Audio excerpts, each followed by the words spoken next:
This is Season 3, Episode 7 of my modular journey, and today we're going to take a look at the Doepfer A-178 Theremin device. I picked up the Theremin around October of 2022. It cost around $110. Simply put, the A-178 THER is a Theremin-like device that generates a variable control voltage based on proximity of your hand to its antenna. The antenna and hand form a variable capacitor with a very small capacity in the picofarad range. On the A178, the telescoping antenna is mounted to the module using a B and C connector. As such, and then set at some angle away from the Eurorack case, and the performer uses their hands to generate the voltage, which may be used in any number of applications, most notably VCO for pitch or vibrato, or VCA for tremolo, or VCF for that wah-wah effect. But first, another history lesson. Let's take a look back at the history of the Theremin.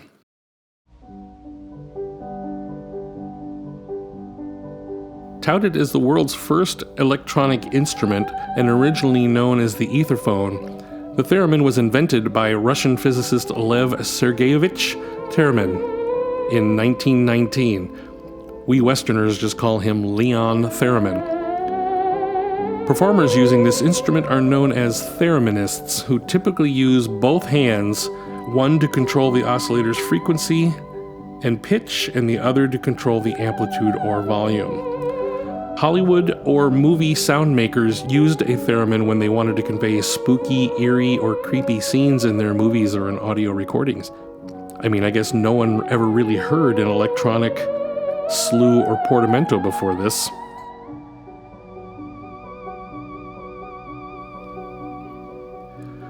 Wikipedia states that theremin was a product of Soviet government-sponsored research into proximity sensors. Between the 1930s and 1960s, there were a number of creative artists mastering the gift of playing a theremin before packed houses of live audiences. People such as Clara Rockmore, who you're hearing right now, Lucy Bigelow Rosen, and Alexandra Stepanov.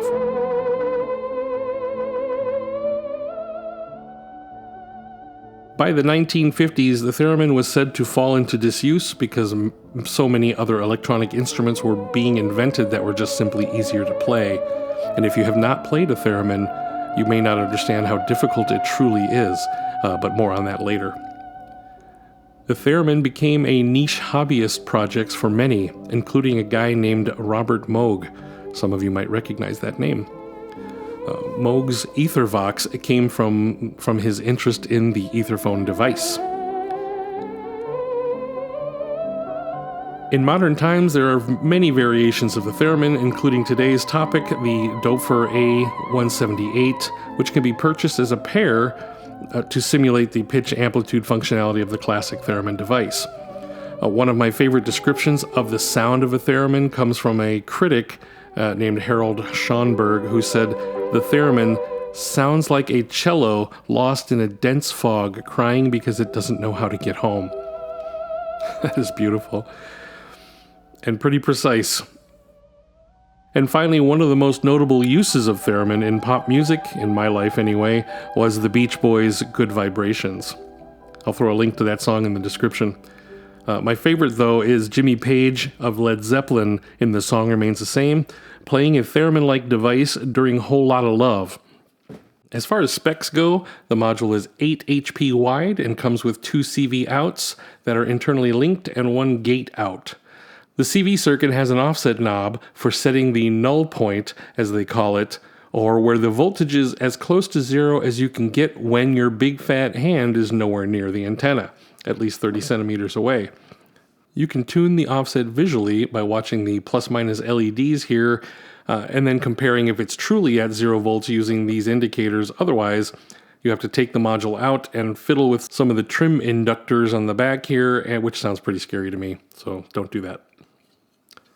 The gate output does have a threshold knob for setting the sensitivity of triggering the gate. This can be useful if you don't want the gate opening just because you're 12 inches away from the antenna. You can set the sensitivity high and you can get a little closer. But then, of course, it does pop open. But anyway, moving on. I could not find documentation around the expected output voltage, but in my testing, the range for CV was 0 to 9.5 volts. My testing involved standing across the room and then running up and grabbing the antennas with both hands, just to make sure that there was a good connection.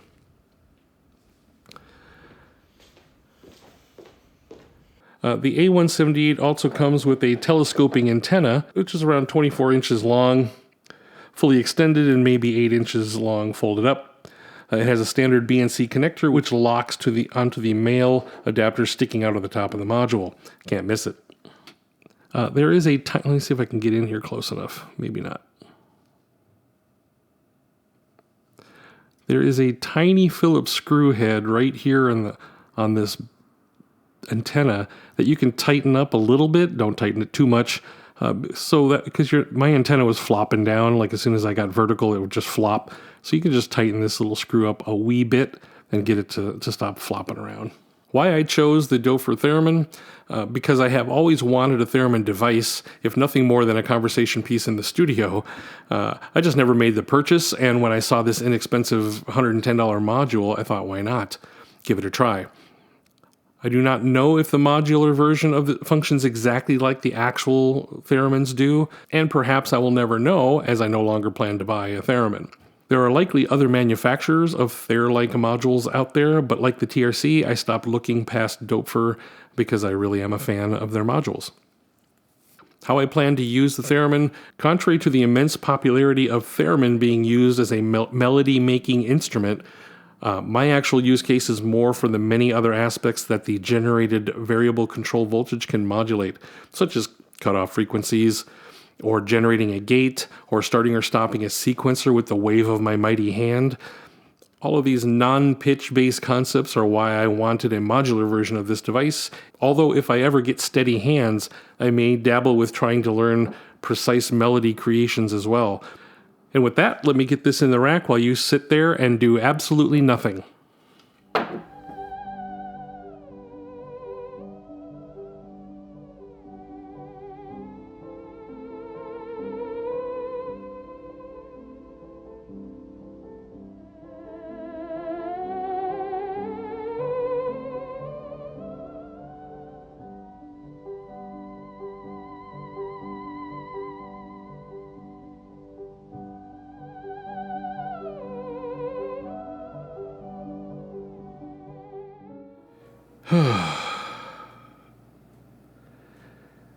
This audio demo is probably going to be the worst thing I've done with modular even since the very first episode of Season 1.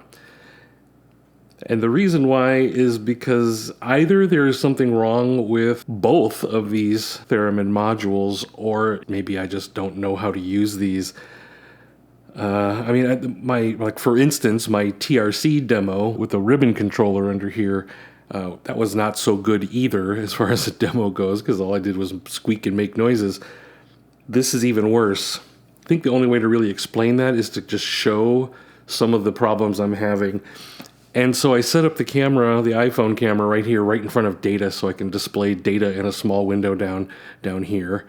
And maybe somebody watching this can explain this to me, because I have no idea what the fuck is going on. I don't really think the module is doing anything wrong. I think it's doing exactly what it's supposed to do, with this one exception. So let's talk about the exception.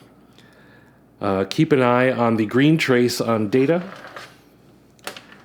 I'm going to plug in the CV into the module. Let me extend the antenna in a way that you can see what I'm doing. Let's see, can I do it this way? Maybe I do it this way. All right, I'm trying to get it to the null point by putting this as close to both of them being off as possible, with no human body next to it. And I get just about there, like that, right? Let's call that 0. So look at data, and look what data is reading. Data is reading 0 volts. So now, of course, as I move my hand closer to the antenna, you'll see the voltage start to rise. So all of this is absolutely expected. this is what I kind of expect. But here's where the problem lies for me. I hope you can still hear my voice because I'm having to stand really far away from the, the module so I don't, excite it. Anyway, so here's the thing that is the problem for me. I'm going to actually just swoop on in here. Let's see. Over on the Blackmagic camera, maybe you can see this clearer.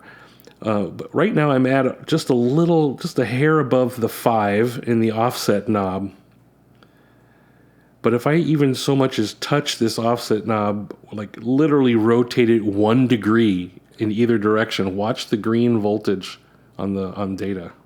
So I just screamed up almost 5 volts, moving it literally 1 minute on the clock dial. Turning it back down to noon-ish is 0 volts. If I turn it 1 degree down, again, it's now negative 3 volts. Let me actually turn on some audio so you can hear what's going on as I'm trying to do this. All right, let's turn up the volume. So here is a nice low. Here is a nice low frequency at 0 volts going into the quad VCO. As I move closer,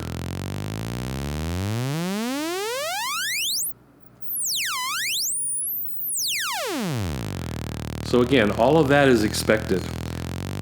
But now, I'm just going to have to move in here. Sorry about that.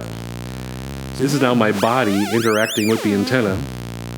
So watch this if you can. If you can see this on the on one of these views. I'm going to touch this barely at all. Are you seeing this? Can you see the little black thing here? That's the knob, the direction of the knob. I am barely moving this at all.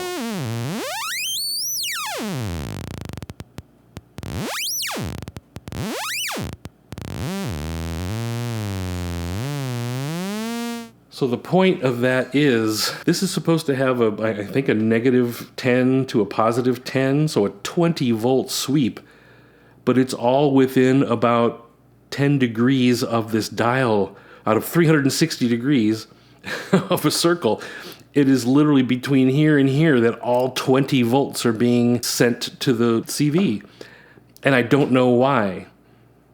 Somebody's going to come along and tell me, well, did you tune it using the trim pot on the back? Well, okay, let's do that. Let's do that together. And I'm going to do it live, and I'm going to do it without the power turned off because I want to hear it as I'm making the change. So let me turn the volume back up. So this is now, again, my hands are making the antenna make noise. And let's get this antenna up.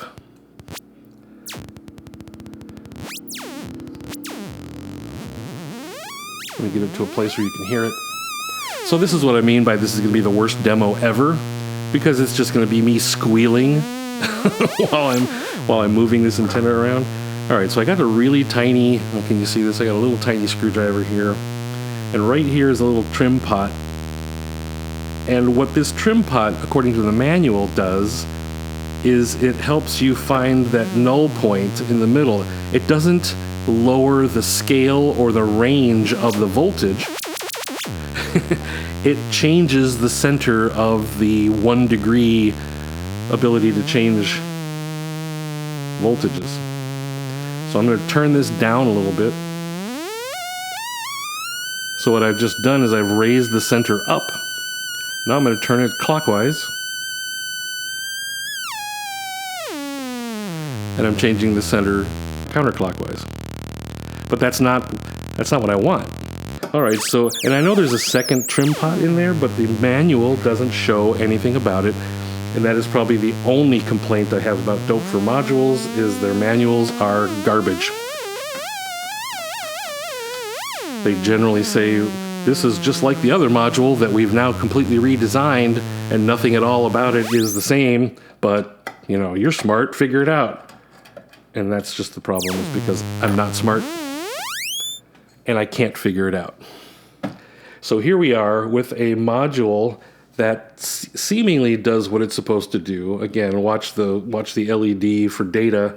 As I'm waving my hand in and out, the voltage is going up and the voltage is going down. That is what it's supposed to be doing. However, oh man, I don't think this is supposed to be that tight.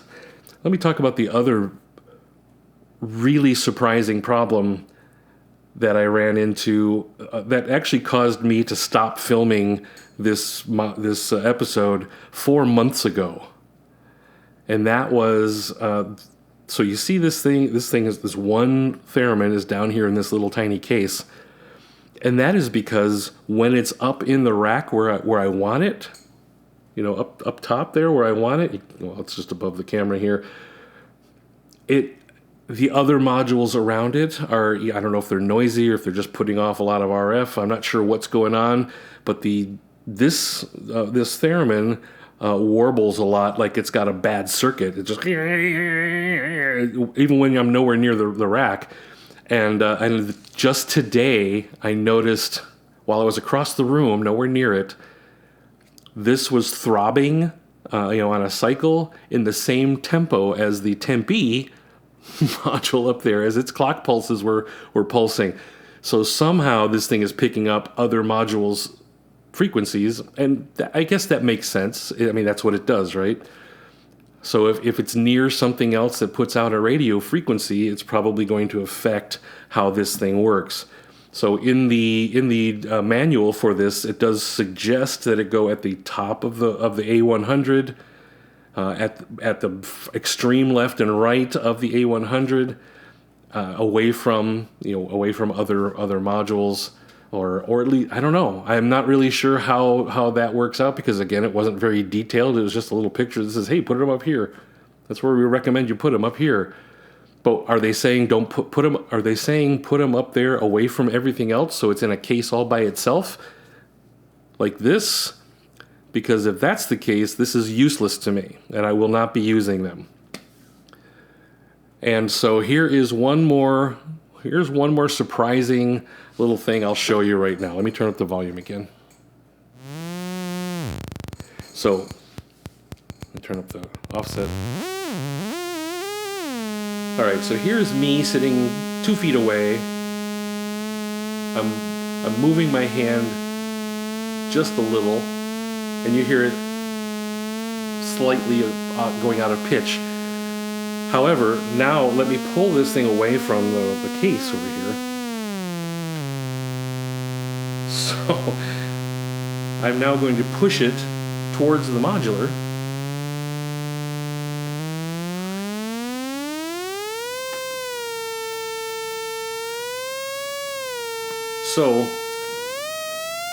So therein lies my entire point, is yes, it is very sensitive, and no, there's no way to fix that. There's no way to change that on the panel. I could use thresholds, but thresholds are only about proximity, and so if I put a threshold on here that keeps it from squawking, then that means when I bring my hand close, it is going to be not only the hand proximity, but also any other electronics around it that are putting out an RF. And I won't be getting the tone or the pitch or the CV, the voltage that I need for controlling something else, like a cutoff filter or any of the other things that I plan to use this for. None of those things are going to work the way I want them to. So I'm pretty sure that while the Theremin modules were kind of fun and novelty, and I thought that they were going to be really cool to play with, I'm pretty sure that these are going to be utterly useless to me, and I'm not going to actually be able to do anything that I want to do with them unless they're completely isolated somewhere else, and then that just makes no sense. As a last Hail Mary, there's a guy named J. Daniel Cramer who makes some really awesome music, some really cool experimental music, and he uses these little antenna-based Theremin-type devices. I'm not sure if he's using the actual Doepfer one, but regardless, I've seen videos of him, I'll link actually a couple of them below, where he's on stage and he's waving his hands around, and it's musical, and it sounds wonderful. And so I would love it if he sees this video to tell me what the I'm doing wrong, because this makes no sense. And right now, these are going to come out of my rack and go into a box and collect dust for the next 10 years, because they're only $100. I don't think anybody would even buy them from me. I guess to end this, I'm not even going to bother demonstrating this, because I can't get anything to work the way I need it to make a sensible demo. And I already sound like a babbling lunatic as it is, because I'm really frustrated. In case you can't tell, this is probably the first time that I've actually been angry at a Eurorack module. I can't figure this out, and it's a little embarrassing. And so before I say anything else to embarrass myself even more, I'm just going to wrap this up right here, and we're going to say, that's it. That's episode 7 of my modular journey. Coming up next is the A-121-2 VCF, which is a 12 dB multi-mode filter.